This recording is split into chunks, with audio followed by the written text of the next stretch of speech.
AJ Dillon es el mayor talento de este draft de 2026 en la NBA. Es el jugador que mayor potencial y mayor capacidad de impacto puede tener desde el primer día en la liga estadounidense. Donde acabe jugando, si lo acaba haciendo en los Washington Wizards, en los Utah Jazz o en cualquier otro equipo después de la noche del draft, es toda una incógnita a día de hoy. Lo que no cabe duda es que estamos ante un jugador generacional.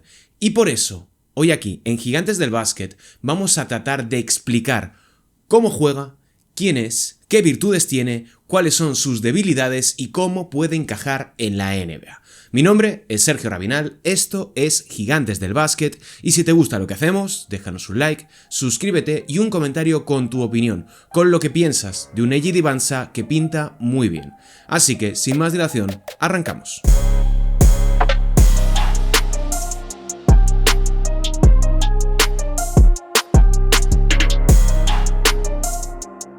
Hola, ¿qué tal? Bienvenidos un día más aquí a Gigantes del Básquet. Hay que empezar a hablar ya de lo que se viene en los próximos meses, que es todo ese proceso previo al draft. Y qué mejor manera de hacerlo que empezar arrancando con el principal prospect, con el jugador más interesante, de mayor talento, con la información que tenemos a día de hoy y con lo que hemos visto a lo largo de los últimos años, como es AJ Dillon. Lo decía en la introducción, ahora mismo no sabemos qué es lo que va a ocurrir con ese pick número 1 que después de la lotería realizada este pasado domingo cayó en manos de los Washington Wizards, donde, a decir verdad, AJ Dillon no encaja, especialmente dado el contexto deportivo que tiene el conjunto de la capital, lo cual, dados también algunos que otros rumores, podría llevar a los Utah Jazz o a cualquier otro equipo a intentar hacerse con esa primera elección por medio de un traspaso. No es algo que no haya ocurrido a lo largo de la historia, sin ir más lejos, si no me falla la memoria, la última vez que aquello ocurrió fue en el draft de 2017, donde los Philadelphia 76ers alzaron hasta el puesto número 1 en manos de los Boston Celtics para poder elegir a Markelle Fultz en detrimento de un Jason Tatum, que sería la tercera elección aquel año y efectivamente el mejor jugador de su clase del draft. Pero bueno, estos son cosas que pasan en el draft, es un proceso muy complicado, es muy difícil evaluar talentos tan jóvenes y que sus carreras están apenas por empezar. Por ello, vamos a explicar y vamos a acercarnos un poco a la figura de un AJ Dillon que lleva muchísimo tiempo llamando a la puerta, siendo uno de los jugadores de mayor talento dentro del contexto del baloncesto estadounidense, junto con Cooper Flagg, junto con Paolo Banchero y otros tantos jugadores que han ido surgiendo en los últimos años del baloncesto universitario y estadounidense.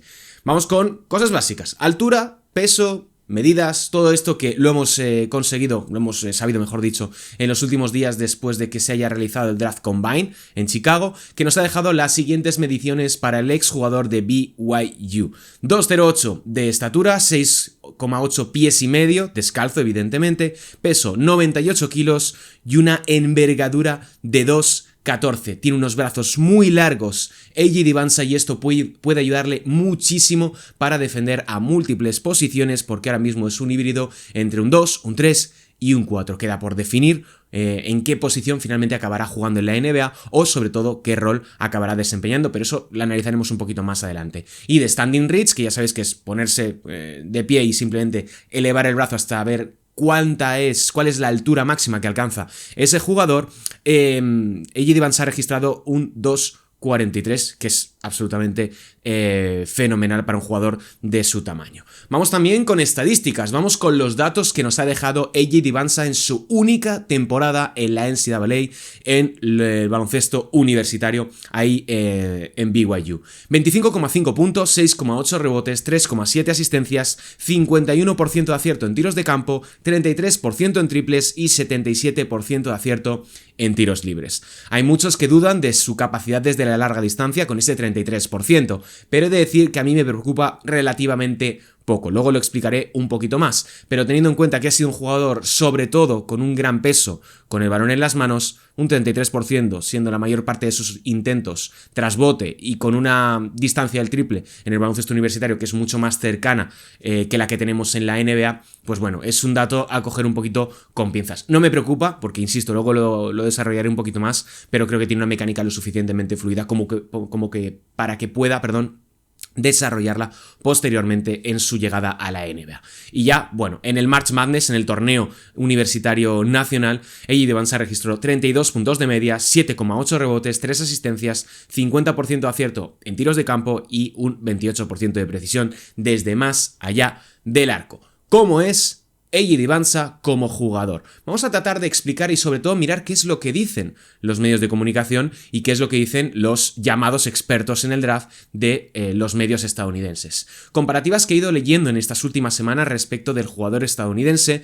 Bleacher Report lo compara con Jaylen Brown. Yo aquí os voy a dar comparativas, luego os doy mi opinión, pero yo os traslado, mejor dicho, lo que dicen otros medios de comunicación expertos o supuestamente expertos en análisis de jugadores jóvenes. Como digo, Bleacher Report le compara con Jaylen Brown. No Ceilings, que siempre recomiendo su lectura, es un Substack muy recomendable para seguir a los jugadores jóvenes en categorías inferiores y en la NCAA, lo comparan con Jalen Williams y con Paolo Banchero. Y Sports Illustrated, que aquí, pues la verdad, no la comparto en absoluto, lo compara con Tracy McGrady. Yo, por lo que he estado viendo de sus partidos este año en la liga universitaria como highlights aislados de AJ Dybantsa, a mí personalmente me recuerda al Michael Beasley que vimos en la NCAA, el que no vimos luego en la NBA, pero que sí que tenía muy buena pinta en la liga universitaria. También me recuerda un poquito al RJ Barrett de la selección canadiense en categorías inferiores, así como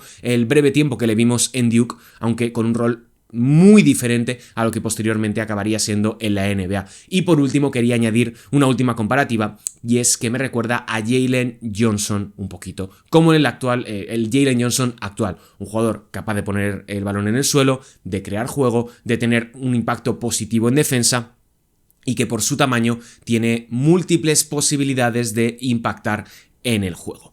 Así que llegamos al siguiente punto de este vídeo, y es los puntos fuertes, valga la redundancia. ¿Qué es lo que hace AJ Dybantsa bien sobre una cancha de baloncesto? Y para mí lo que quiero destacar en primera instancia es su capacidad de dividir, su capacidad de poner el balón en el suelo, de llegar hasta el aro, de crear juego para el resto. Tiene una fenomenal capacidad de controlar el balón, de manejar alturas, de manejar ratios de bote, de manejar el ataque en última instancia.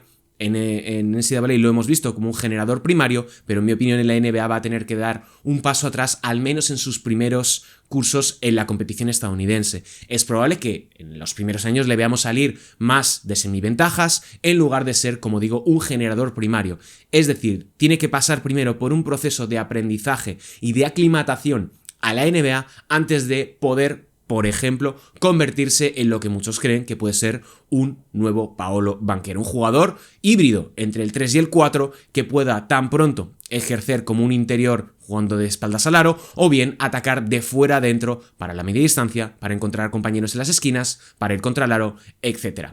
Sin duda, para mí, su capacidad de dividir, de pisar pintura y de poner el balón en el aro es lo que más me llama la atención, lo que más personalmente me gusta. Es capaz de sacar ventajas no solamente por su físico, que es exuberante, sino por sus grandes habilidades técnicas. Tiene un paquete de recursos muy interesante para un perfil y para un jugador tan joven. Y lo que marca la diferencia es, para mí, lo bajo que puede jugar. Cuantísimo se flexiona a la hora de atacar.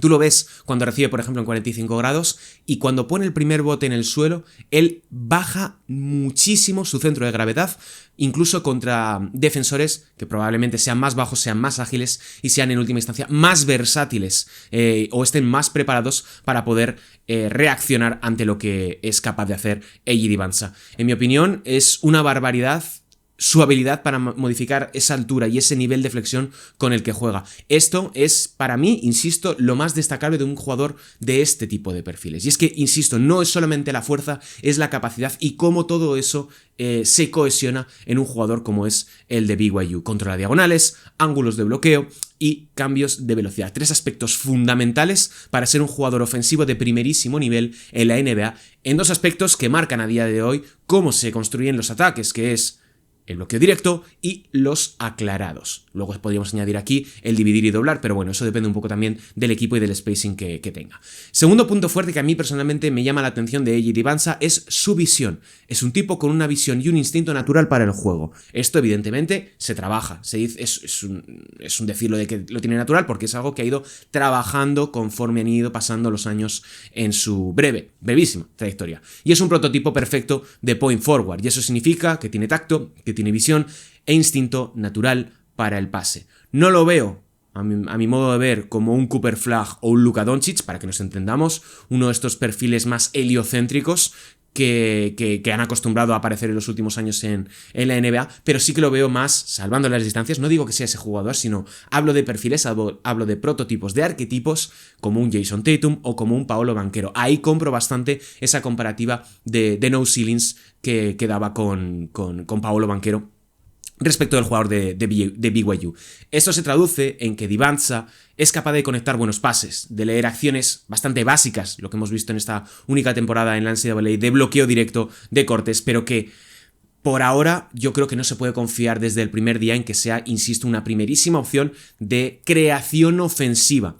Puede ejecutar, insisto, lecturas básicas de bloqueo directo, de 2x2, como buena parte de los jugadores que han ocupado roles parecidos en la última temporada de la NCAA y que apuntan a ser jugadores principales en las primeras posiciones del draft, y esto puede acabar convirtiéndole en un perfil de jugador, mejor dicho, que crezca en un sistema que potencie el dividir y doblar, donde esté acompañado, por ejemplo, de un base más organizador, más distribuidor, y que él tenga 3-4 acciones por cuarto, donde él pues pueda crear desde el 1 contra 1, pueda crear desde una semiventaja, desde un bloqueo directo, saliendo desde un bloqueo directo como por ejemplo hacen los San Antonio Spurs con Victor Wembanyama. Yo creo que esa es una línea muy interesante a seguir, razón por la cual, en mi opinión, los Wizards no es el mejor destino para Eiji Dybantsa. Así avanzamos a la cuestión del tiro, y es que quizá el tiro en suspensión, como os decía antes, es lo que mucha gente va a destacar en clave negativa con Eiji Dybantsa, y que a mí personalmente, por lo que he visto, evidentemente habrá gente que lo habrá visto muchísimo más, que tenga un mayor conocimiento, que lo haya seguido durante mucho más tiempo y con mayor precisión que yo. Evidentemente yo no soy experto en NCAA ni en seguimiento de jóvenes promesas, yo aquí simplemente os doy mi perspectiva y mi análisis después de haber visto los diferentes partidos del March Madness de BYU y sobre todo highlights y partidos aislados de Eiji Dybantsa. Insisto, el tiro a mí personalmente no me preocupa, y para ello vamos un poco a la división por zonas de esta última temporada en college. En el aro, Eiji Dybantsa ha sido élite, ha estado en un 69% de acierto. Y lo que os decía de por qué no me preocupa el lanzamiento en suspensión es que desde la media distancia, para mí, ha tenido un dato súper positivo con un 44,7%. Todos los datos que os voy a dar son de Data Baller, que es una herramienta magnífica. Creo que para la versión de draft se llama Draft Baller, Draft Ball R, que está bastante bien para hacer seguimiento y para conocer mejor a los jóvenes jugadores que van a llegar en este draft. Y, como ya sabemos, desde el triple está en un 33%. Insisto, la media distancia a mí me llama bastante la atención, me parece algo a lo que agarrarse para confiar que puede ir creciendo y ampliando su rango de tiro conforme pasan los años. Y lo que os decía desde el triple, ese 33% yo no lo tendría muy en cuenta. Cooper Flagg el año pasado en Duke lanzó al 38% y este año como rookie ha lanzado al 29%. Paolo Banchero lanzó al 33% en universidad y como rookie lanzó al 29%. Jalen Williams, que es otra de las comparativas, pasó 3 años en college. Eso es importante también tenerlo en cuenta. Lanzó al 35% y como rookie lanzó al 35% también, porque era un jugador con bastante más experiencia y que llega de manera más veterana a la NBA.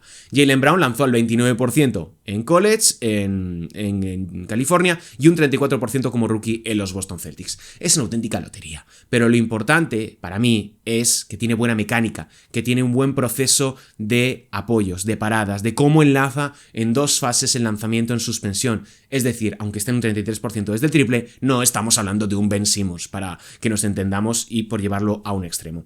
Otro punto fuerte que tiene Eiji Dybantsa es la transición. Por su físico, por su capacidad atlética, es alguien que puede capturar el rebote y transicionar rápidamente hasta el otro aro y sobre todo conectar con sus compañeros, bien en pases adelantados, ese entry pass que es súper importante en el baloncesto actual, como también conectar con ellos en las esquinas y en 45 grados o bien con el trailer. Le costará, yo creo, ser un poquito más consistente en la NBA por la dinámica, por la adaptación física a la que se va a tener que ver sometido, pero va a ser uno de sus grandes puntos de anotación en estos primeros pasos que va a dar en la NBA. Y la defensa... Aquí es donde buena parte de los scouts que he leído hasta el momento coinciden, donde no es tan destacado como otros en las principales posiciones en el draft.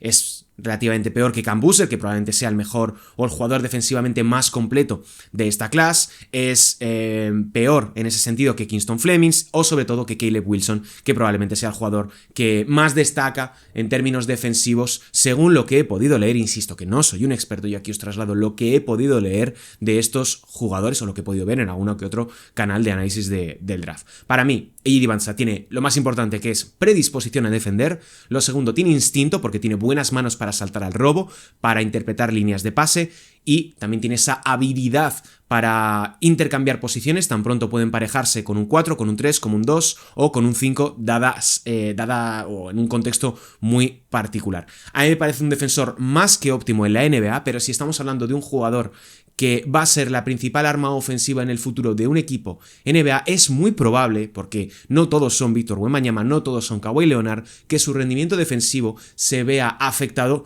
por la gran presencia o la importancia que pueda tener el ataque dentro de su juego, porque cuanto más importante eres en ataque, menos relevante acaba siendo en defensa, sobre todo cuando estamos hablando de jugadores exteriores o jugadores que puedan ser bases o escoltas. Con los pivots es diferente porque el número de variables al que se ven sometidas es mucho menor respecto de un alero o de un base o de un escolta. Por eso, para mí me parece un defensor óptimo, no de élite, pero que puede hacer un rendimiento, yo creo que más que óptimo, dado el contexto. Luego, más allá de cuestiones individuales y demás, va a tener que adaptarse a los códigos, a los tipos de defensa que se profesan en la NBA, al estilo que busque su entrenador y su franquicia. Todo esto es importante porque uno, desde el punto de vista individual, puede ser muy bueno, como era ya, por ejemplo, Scottie Barnes en college, y eso no tiene por qué trasladarse a la NBA, que en este caso sí, en el caso de Scottie Barnes. Pero lo importante para mí siempre cuando analizo a un jugador joven es la predisposición